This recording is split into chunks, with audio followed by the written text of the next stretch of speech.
C'est que l'esprit wana et bandaka na âge mouké. Exactement. L'émission Top Témoignage. Bonjour. Bonjour. Nabengami na kombo ya merveille mwenge. Bengaki biso lobiki non frère Placide il faut na les l'émission. Mama ndo komilanga na fina banda koyeba. Na édifier ba na Nzambe. Anyoko mingi na esprit wa bengi ya Marie de nuit. Bando te bando belanga elo monte na to ponka zaka normal ezana comme doto nyos. Na loti to kushina mwa mobali. Et puis na ton na lamuki a senti qu'il y a un changement dans nos autres. Ça dit au monde ba réaction. Exact. Le rôle dans fatigue, au tali pepe, ba réaction pe salami na ta nzoto. Trop cher. Oui. Deux ans qu'on est au sinon vous avez un chien. Oui. Au monde qui na forme na moni mutu te mais je senti présence mon boy. Présence ya mutu. Alors madame l'autre na mboa. Azobi madame mboa mais mboa ya mwingi. On a fongoli misubwe. Nata la position avec qui bizarre. Oui, la position Position bizarre, on a la tout droit, écarter les pieds.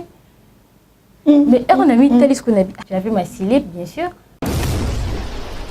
Présence esprit wana a matelio. Exactement. Maintenant, à cela qui déjà action dans katia ton silicinde. Denga na ko sutu kasiko. Na aussi la position en pleine action. Et si vous êtes nouveau sur la chaîne, n'oubliez pas de vous abonner et d'activer la notification pour ne rater aucune de nos prochaines vidéos. Que la paix et la grâce de notre Seigneur Jésus-Christ vous soient multipliées. Journée à l'élo, journée de gloire, journée Sengo, on reçoit des gens, on a personne vie sur top témoignage pour témoigner, élever le nom de notre Seigneur Jésus-Christ. C'est par là, je vous dirais, de partager déjà la vidéo. Envoyez cette vidéo à ma famille, à ma papa, à ma yaya, cadre Obo Sempela Raneza Yangoyo. L'émission Top Témoignage. Tout le monde toujours que ce qui est impossible aux hommes, cela est possible à Dieu. Les autres invité mon extraordinaire à partager na biso tant il y a ba visitation démoniaque tant moko compliqué mais lelo nzamba bikisien makamotali phénomène ba Marie de nuit. Vous voyez? Bonjour. Bonjour. Ma sœur, vous allez bien? Oui, je vais bien par la grâce de Dieu. Alléluia.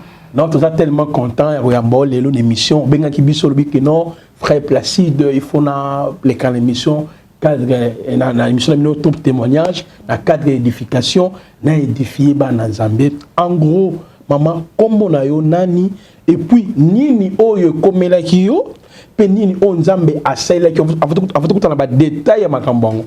Vraiment, merci beaucoup. Nabengami na kombo ya merveille mwenge. Mwenge. Vraiment nanyo komi mingi papa. J'ai tellement souffert et nabanda komi ebati. Maman nda komi langa na vie nabanda ko ebati. Moi je le trouvais normal. Nanyo komi mingi na esprit wa bengi ya Marie de nuit. Il y avait un temps comme ça.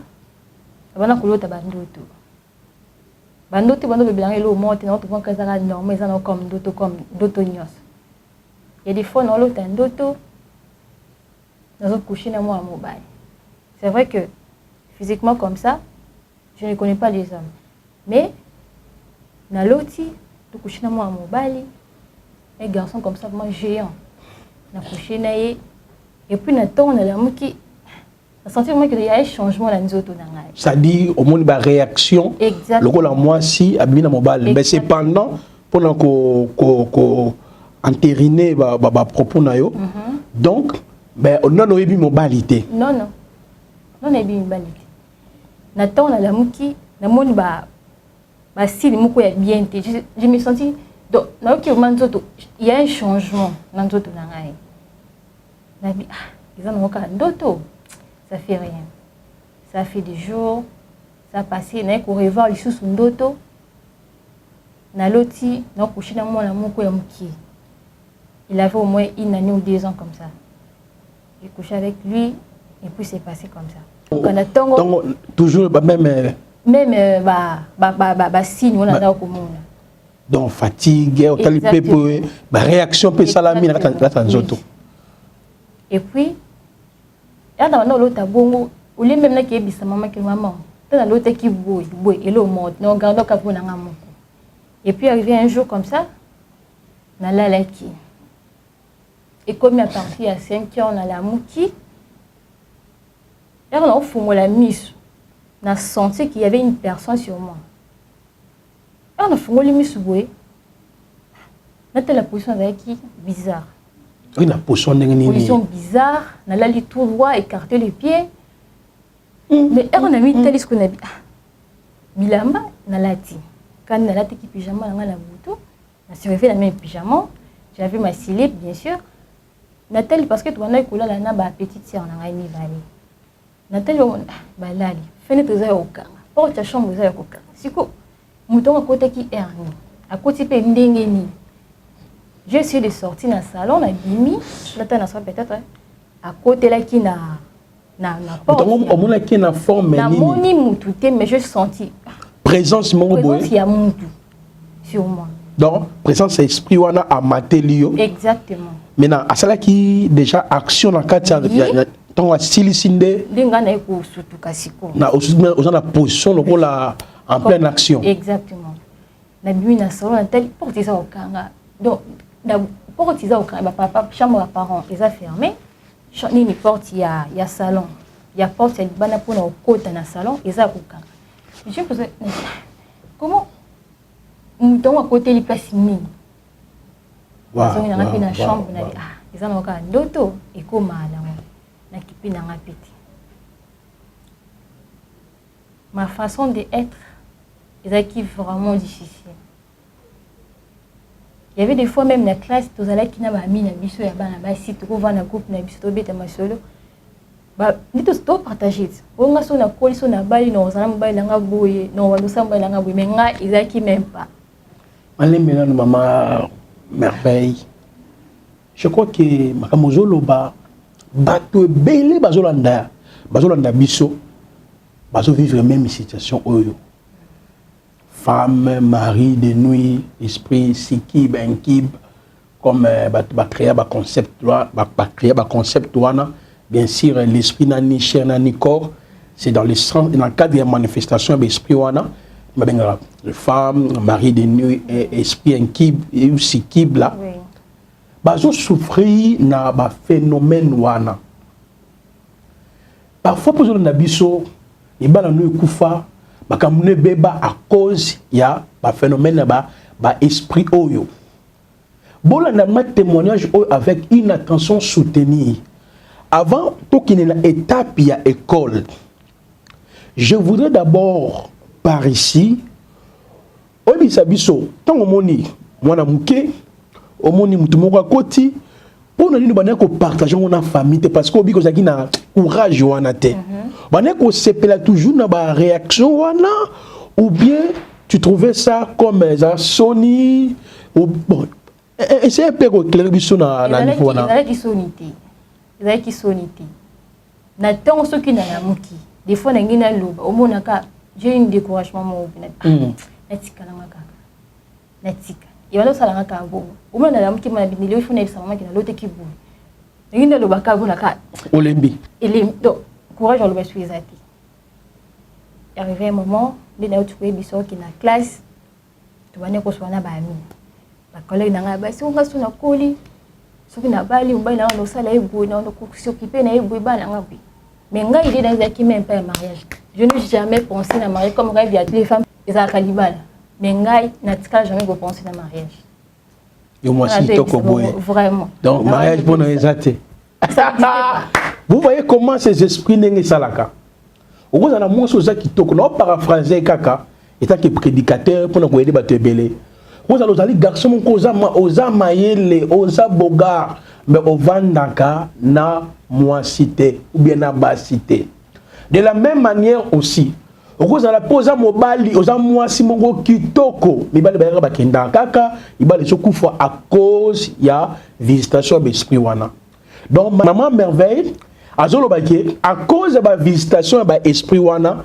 et longola qui même bas sentiment kozana mobali même ko penser futur na ye ndengene kozala on a même cas on a même situation n'hésitez pas à contacter biso le numéro oyo je crois que notre cher frère évangéliste John Mompondi priera pour vous, comme a prié qui ponaye, Makamboupe, et comme qui kimia. Donc, c'est un élément, bon, on a une délivrance, mili mon mabe lobaki, source wana ya esprit wana place ne utaki et loba. Donc, aussi, la bino élément, on a besoin de à avancer na nous. Comment ba esprit wana pesa qui maman merveille réaction mususu. Continuez dans l'étape wana. Oui. Des fois, quand il est katimakasi. Na sekarati. Une femme, donc fille, moi quoi sekarati. Attends que moi c'est difficile. Impossible. On l'a m'kana. Tant on a kangi longi. Problème c'est que maintenant tout kaka, nga moko kaka. Je suis pas gentille, toujours méchante. Donc moi la mobile pembe nangai, c'était comme de la pourriture. Je l'ai senti mobile na vandi boui garçon pembe nanga même pas.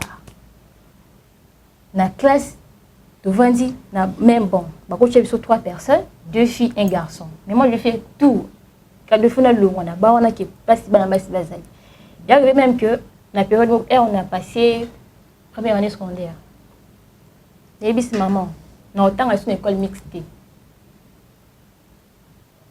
Pour qu'il ait lycée na côté pour na à l'aise jusqu'à ce que na côté lycée. Na lycée j'étais très à l'aise, il y avait que des filles, d'autres na bango, donc j'étais très à l'aise. Mais on est pour le lycée na zone une école mixte et ça qui est terrible. Donc c'est que l'esprit on a et bandaka on a âge à mouké. Exactement. Wow. Et moi je ne savais pas que c'est qui marie de lui. Donc on a bandoto kaka. Oui. Non mon ka bandoto mais je ne savais pas qui marie de lui. Je le trouvais normal donc c'est un peu ça. Il est arrivé que il y a eu un temps ma camarade puis banda qui ko marché pas tellement mais qu'on raté diplôme d'état.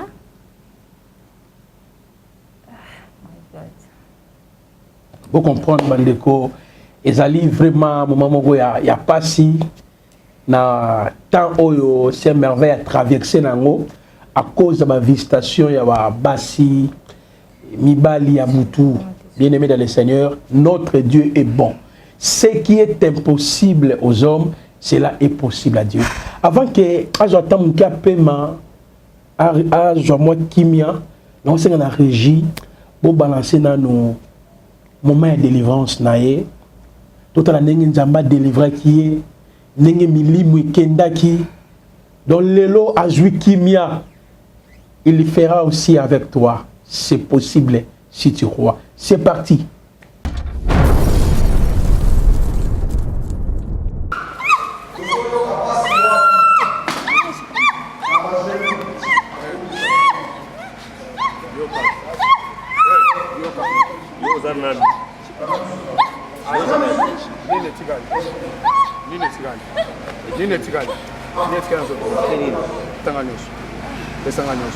Oh, le blog aux opérations. Après, t'as un pesa. Oh, pesa ngali. Oh, pesa ngali. Pesa. Nini? La chance n'est. Pesa ngango bien. Eh. Pesa ngango chance. Pesa ngango bien. Pesa. Pesa. Pesa.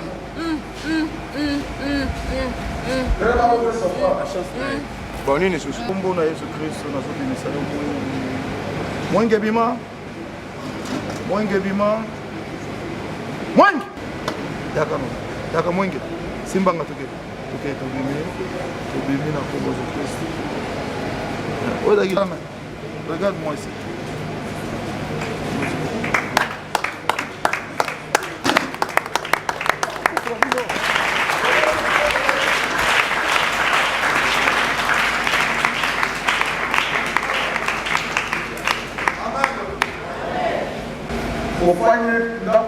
Attitude les Arabes.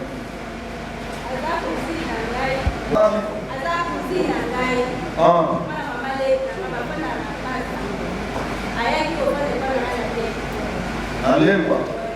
Si vous voulez vous faire un peu de l'attitude. Alors baraté à parfois ça polémique mais comment on arrive ça là bas comment il y a essayé. Ça dit qu'il y a beaucoup de cérémonies autant mon makasi na. A PC déjà pour pas les autres. Les gars ça Après que pour balancer, on est même pas dit. Moi, c'est plutôt. Mais les loyaux, où est-ce qu'ils sont? C'est ça. Surtout ma belle-mère, elle est là aussi. Donc, je vais qu'elle a vu. Ta belle-mère? Oui. Ah, maman, ouais. Ah, ça va. Maman, vous qui avez un. Deux temps avant pour la maman, vous qui.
Tu couches avec un homme? Oui.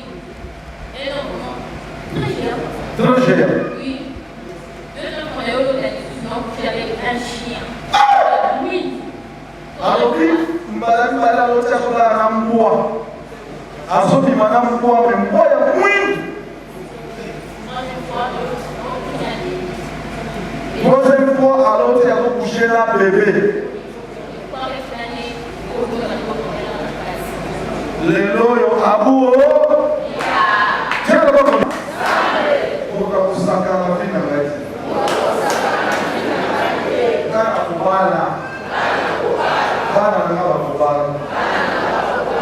Au nom de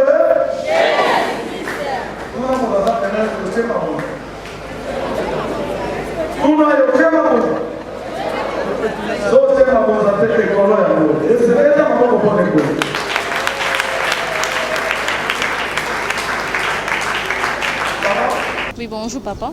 Je m'appelle Merveille Mouingue. Quel âge? J'ai 20 ans. 20 ans. J'habite à Lumba. Au niveau de Terminus, dans l'avenue Kumbi, numéro 7 bis. L'habitude de suivre le prédication ou le délivrance qui se passe à la télé à travers le pasteur John Mopondi. Je ne le mets pas du tout. Mais la personne qui m'a donné en tout cas le soif là de venir, c'était ma belle-mère. On était venus, d'habitude on le regarde à la télé, jeu de doux. On est dans les derniers temps, il y aura beaucoup de serviteurs de Dieu qui seront peut-être de vrais ou de faux. Je le considérais comme un faux pasteur. Même la Bible le dit, au dernier temps, il y aura des vrais prophètes et des faux prophètes. C'est la même chose que nous voyons aujourd'hui. On le saura comment? Par des actes. On a tout sorti, les mauvais esprits, les maris des nuits, les masques de vieillesse, tout ça, tout ça. D'abord, je n'avais pas besoin des hommes. Je ne sentais même pas les garçons. Si une fois un garçon m'approche, j'étais devenue comme une lionne. Donc il ne pouvait même pas m'approcher. De deux, j'avais tellement la colère. J'étais toujours triste. Le matin, je me réveille comme ça, je n'ai pas le courage. Je suis triste et parfois je reste à mes côtés. Tout ça, ça m'énervait. Mais je ne savais pas ce qui m'arrivait. Je le trouvais normal.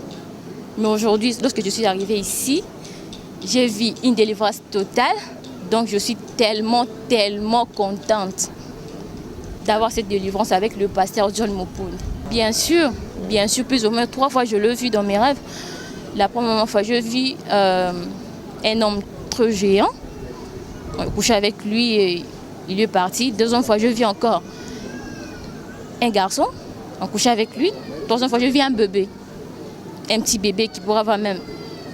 Il en est 2 ans. Je couchais avec lui. Oui, j'ai senti que j'étais avec un homme. Je sentais que je suis avec un homme. Ils m'ont déshabillé. Parfois, quand je vais me réveiller le matin, je vais se retrouver avec une position, écarter le pied comme ça. Je écartais le pied comme ça. C'est comme si je couchais avec un homme. Donc, c'était comme ça. Ouais. Et tout ça, à la maison, on le savait ou... Je le dis à personne, sauf que c'est ma grande soeur que je le dis. Ma grande soeur, elle, que je dois venir avec elle. Donc, c'est elle qui le connaît, mais mes parents ne le connaissent pas. En fait, je n'ai pas beaucoup le mot à dire. D'abord, je dis merci à Dieu, parce qu'il a permis ma délivrance aujourd'hui. Je dis aussi un grand merci à notre pasteur John Moponi et à tout le monde, à tous les fidèles, peut-être qui n'ont pas la foi. Je les invite tous à venir. Ici, il y a Dieu. Franchement, ici, il y a Dieu. En tout cas, prenez la décision de venir ici. Vous aurez votre délivrance. Nous sommes de retour. La Sainte Merveille est tellement... Quand il y a un moment, il y a réflexion, moment, il y a mawa. Salut, passe ma casse, comme on appelle, mange yo. Avant de continuer, au sentiment de les lots. Je ne peux pas écouter l'image haute. Mais quand je suis à la maison, je vais faire la témoignage, je vais comme Evander Kolika. Je ne peux pas écouter la honte. Je ne peux pas dire. J'ai tellement l'émotion. Je n'arrive pas. Amen, amen. Frères et sœurs, notre Dieu, je l'aime beaucoup. Je l'aime beaucoup. De Nimonda Aemba Lobi, Yo futa nyongo nangai, Yo silisaba pasi nangai, Tina nini na nyokwama, Esi yo nyokwama po nangai. Aba papa, Yoko kisaka nyoso, Omo kano na yo, Yeko kisama po nangai. O Yahweh, ko tikanga te, akotika ote, ko tikanga te, o Shilo, ko tikanga te, ko tikanga te. Courage, sœur merveille, atika kiote, moninga malamu, nengelor munga yemba, atana pasi, na kotika yote, na tinga mananga kakaseyo. Alléluia, c'est merveille. Non, il est merveilleux, frères et sœurs. Témoignage, je crois que ça va sauver des familles, des frères. Batte belé, dans la même situation. Maman merveille. Donc, à cause de ma visitation, il y a mon bal Yaboutou. On dit que elongolio sentiment, elongolo qui bo moisi, et puis sur caractère moussousou. Je ne sais pas si vous avez encore des choses à ajouter. Il y a quoi édifier Banazambe. Papa, nanyo kwa mingi. Bisika na outi. Donc ceux qui disent John Moponi, je ne sais pas. Amen. Aujourd'hui, je suis délivrée grâce à ce Dieu-là. Je n'ai rien à dire, juste lui dire merci. Amen. Amen. Que Dieu bénisse son serviteur, évangéliste John Moponi. Et à tout le monde qui me regarde, donnez votre foi à Jésus. Amen. Et surtout, le Dieu d'évangéliste John Moponi, il est le Dieu vivant. Amen. Il va te délivrer. Regarde ma vie comme j'étais. J'étais dans l'ignorance. Donc, je vis avec le mari de ni sans les savoir. On a retrouvé un normal, or que c'était une mauvaise esprit pour moi. Mais aujourd'hui, vous avez besoin de vous Amen. Même vous êtes partout dans le monde, dans la musique, à travers mon salina évangéliste John Mokoni, vous serez délivré de même cas que moi. Amen. Mais maman merveille, parfois nous je me tourne la question, mais par quel moyen, Okutanaki, Nangela ya Moussa Lanzambe, il y a un téléphone, Nangela ba camarade, qui quoi accompagner Moutou, et c'est pas ça qui n'est pour que les aux à délivrance nayo parce que j'ai appris que aux alliés branamistes bon message attend de la fin donc et puis on n'a prié pas il y a pasteur Barout Kasongo de Pessimbote papa Jobaté là quand même la vie de Dieu et la sanctification et ça honneur aussi na Katsambo Kanabiso malgré tout on partage même pas la même foi mais du moins c'est que Dieu fait dans la vie de cet homme, on loue le Seigneur. Mais yo branamiste, au tiki message attend de la fin, au tiki cette coupe, cette trompette, Malachi 4. Alors, voyez pas l'évangéliste John Mopondi. Vous avez qui par quelques occasions. Amen. La vie on a un message depuis que j'étais une petite fille. Ah bon? Depuis ma donc on a qui moi jusqu'à aujourd'hui. Bon, pas jusqu'à aujourd'hui hein. Donc aujourd'hui, au tiki message attend ensuite. Alléluia, alléluia. Nous avons qui des messages. Le message est bien. Mais pour l'unité parce qu'on est le moins qui. Je ne veux pas dire que donc on a un message, il n'y a pas Dieu. Non, je pas. Bon péter. Mais c'était ma destinée de venir ici. Donc je devais passer par ici, dans la délivrer ici, avec son serviteur évangéliste John Mokoni. Alors. Courage, courage, courage. Il est bon. Il est merveilleux. Parce que ce témoignage me rappelle comment moi-même aussi j'étais menacé par des maris de nuit. Donc, esprit wana nyonganga sakarate.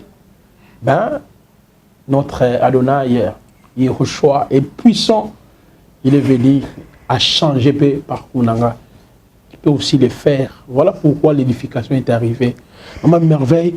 Comment boyaki ndengeni parce que c'est difficile toi l'église un message à la nabe ba pasteur et l'église de réveil bon non bah si 100% attends 99% bah ta message bah c'est intéressant vraiment quand l'église de réveil mais yo o découvrir que makambo ezaki ndengeni pour que lelo ozwa délivrance na yo umeli na message banda bo mwana na yo je ne pense pas que vous attendez 30 ans.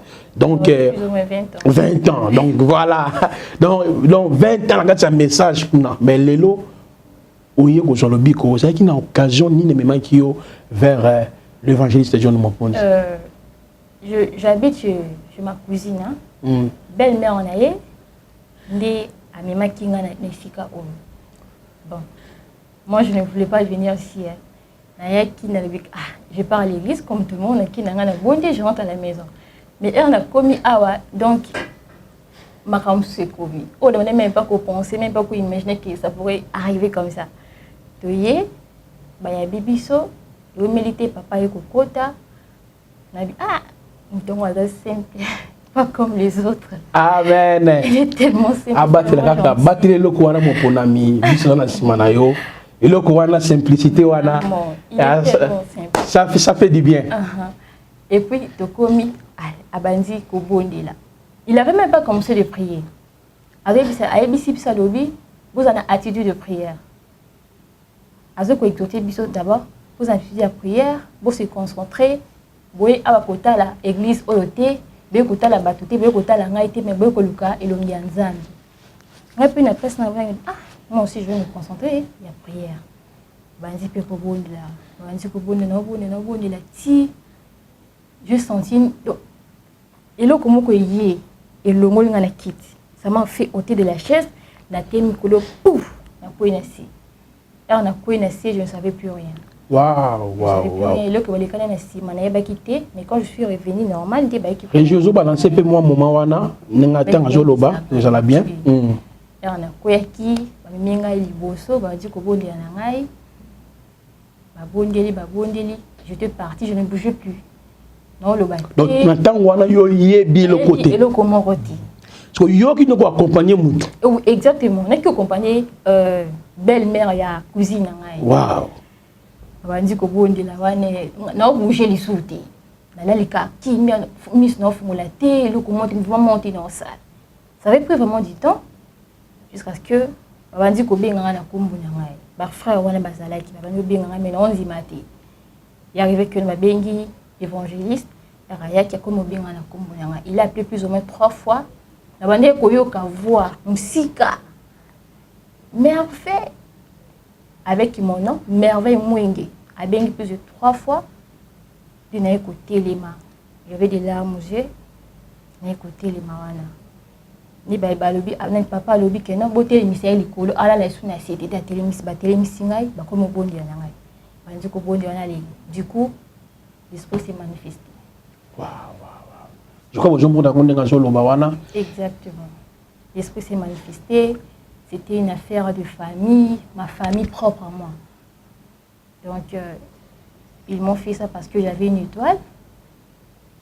Dans le sens que ceux qui n'ont pas lu le lot, je vais aider ma maman.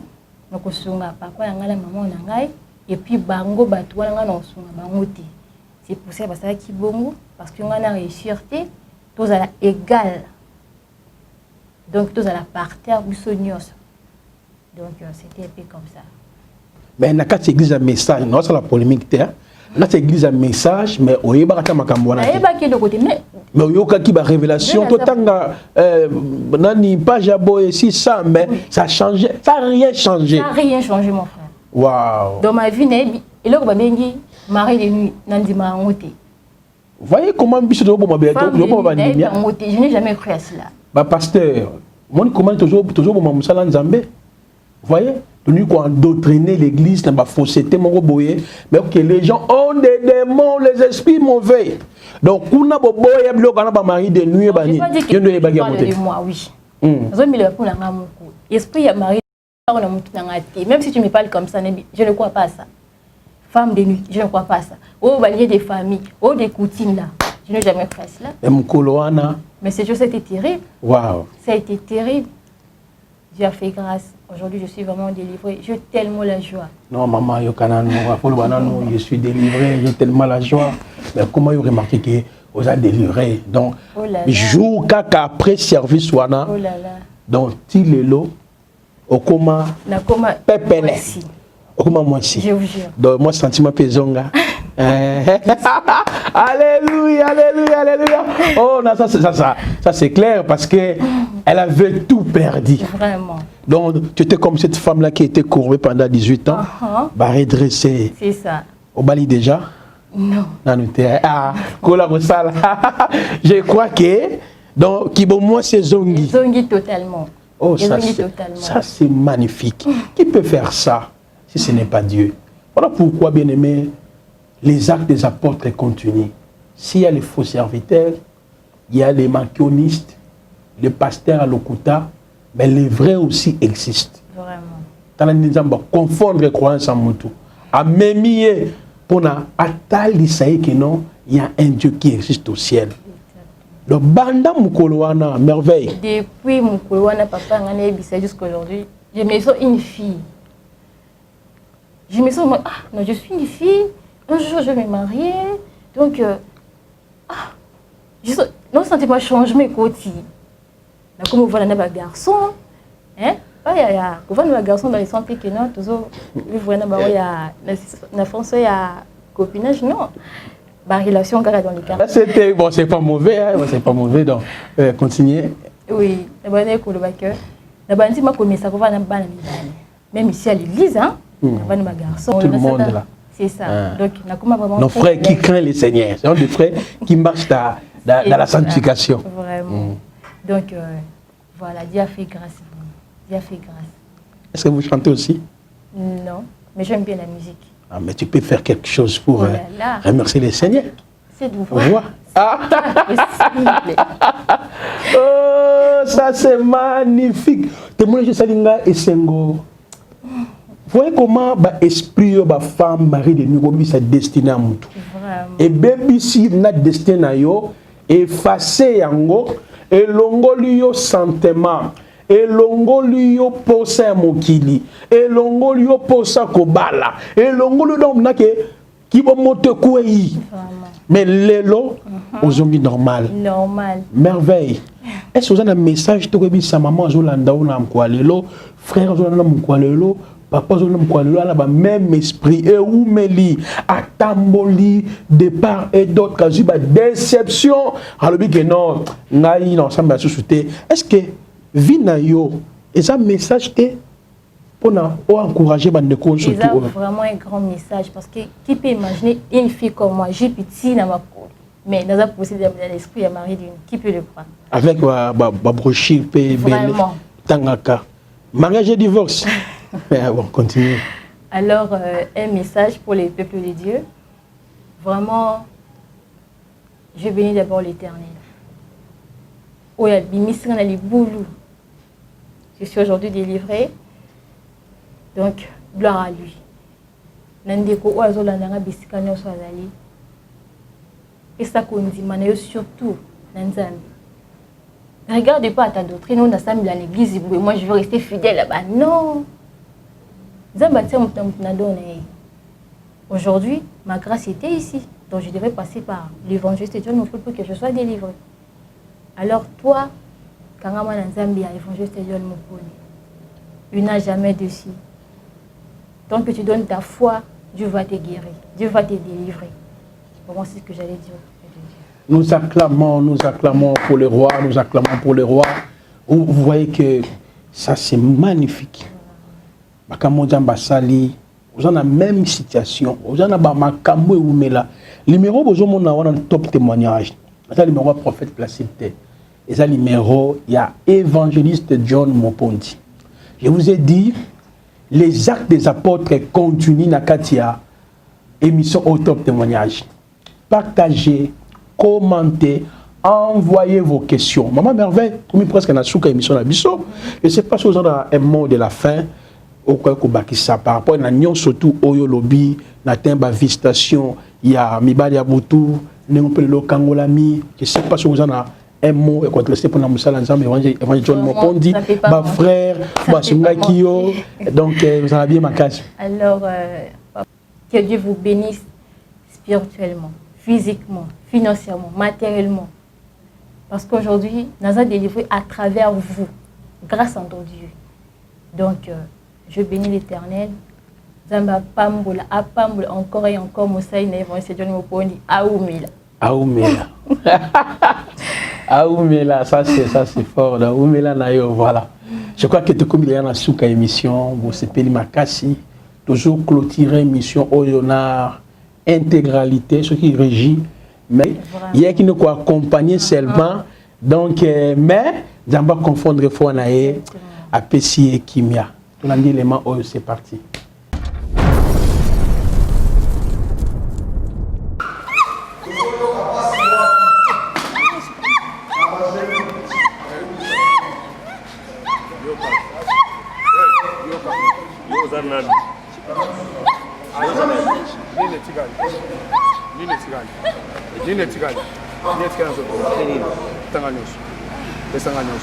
Oh, le blanc aux opérations. Après, tu as un peu ça. Oh, pesa ngali. Oh, pesa ngali. Pesa. Nini? La chance n'est. Pesa ngango bien. Eh. Pesa ngango chance n'est. Pesa ngango bien. Pesa. Pesa. Pesa.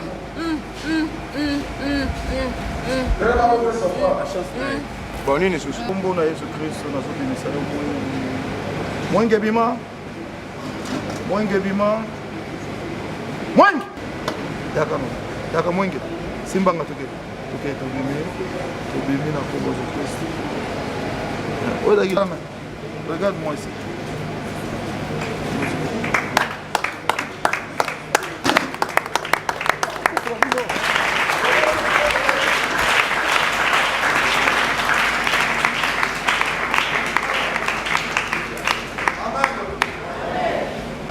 Ufanye ndako attitude ile za gani?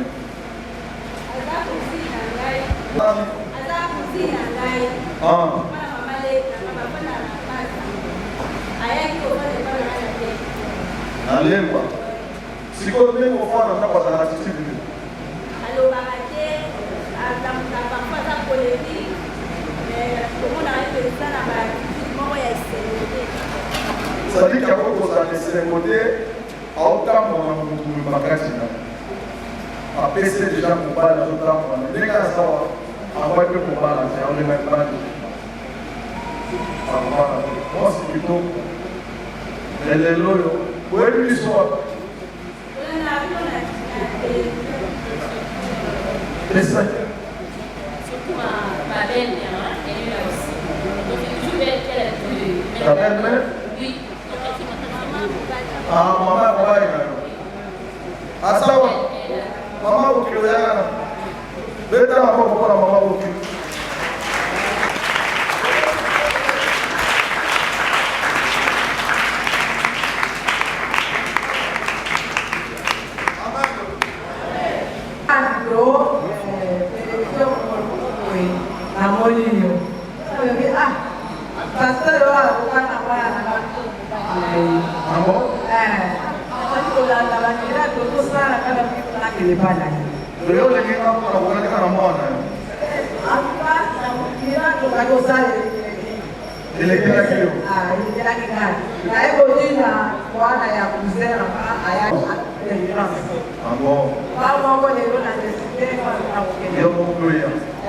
sikoyo ndenge hiyo kolingaka mwana mingi okabelaki mbongo asuka mokoli opesaki biloko kolia mokoli mwana yo azawa te osolaka na telefone osolaka mingi bongo osolaka na kati ya pamba yo nalingaka ya pamba olimo ya tepe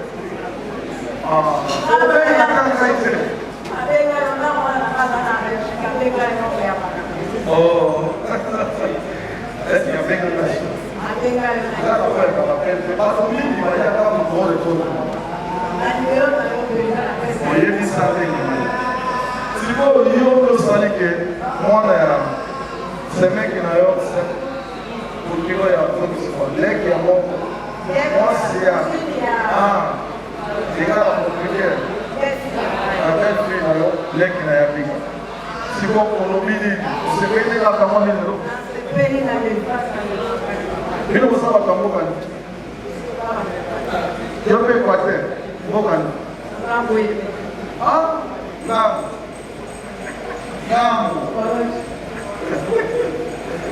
oyo baequateur tika ndoki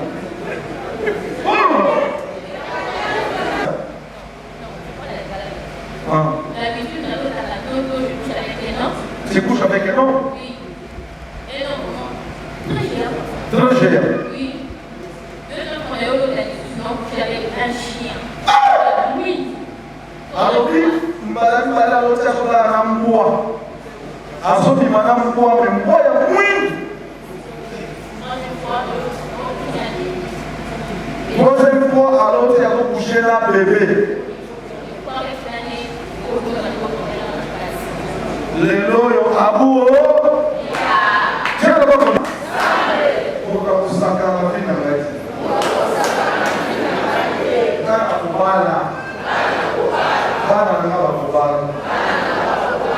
Au nom de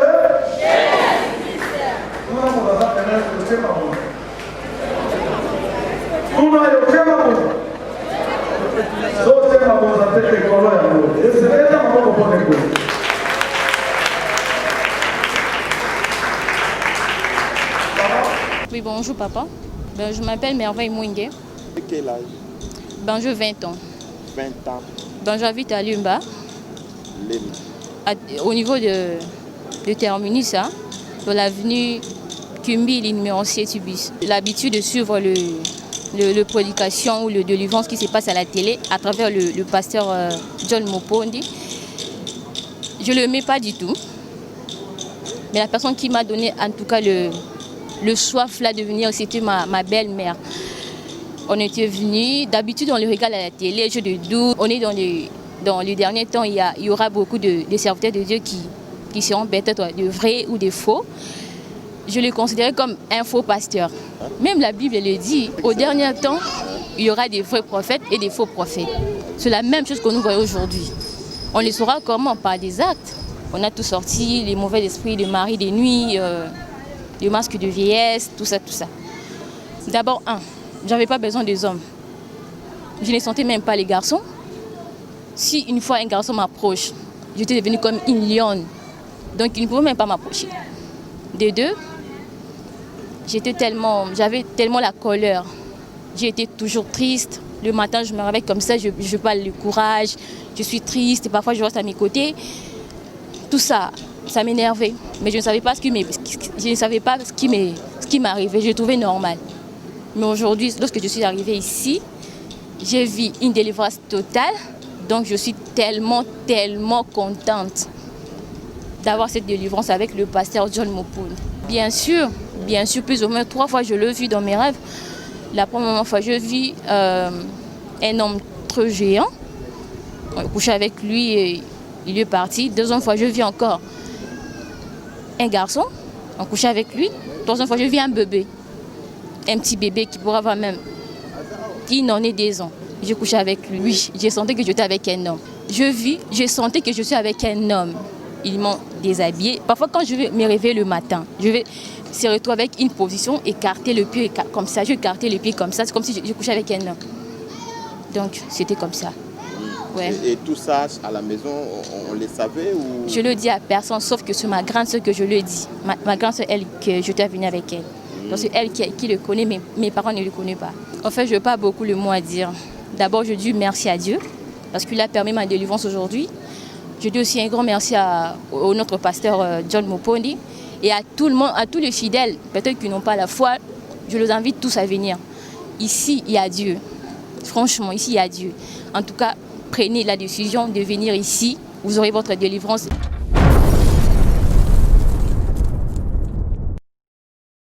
Et si vous êtes nouveau sur la chaîne, n'oubliez pas de vous abonner et d'activer la notification pour ne rater aucune de nos prochaines vidéos.